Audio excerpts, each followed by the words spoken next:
A lot of people use I94 every day. But interstates in North Dakota are facing the same dilemma highways all across the country are facing: lack of funding.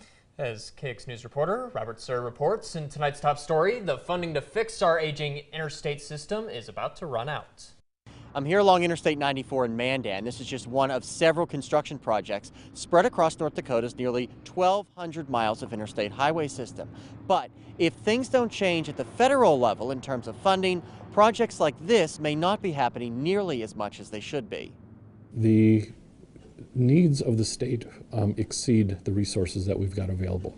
You don't have to drive for very long on North Dakota's interstates to realize some stretches are in rough shape. But with repair costs continuing to skyrocket, many states are forced to delay certain work because the funding just isn't there.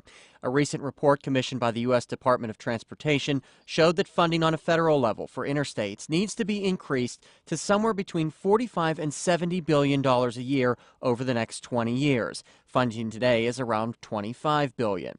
North Dakota gets around $240 million a year for road work. This year, they're using around $100 million of that for interstate work.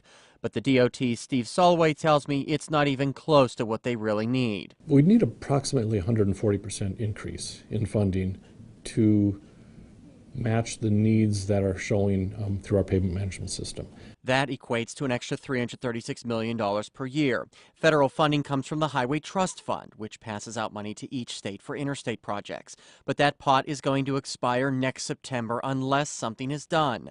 The report recommended increasing the national gas tax, something that hasn't been done since 1993, from its current rate of 18.4 cents to 30 cents a gallon. Drivers I spoke with had mixed reviews. A little bit would be fine. I think we need it.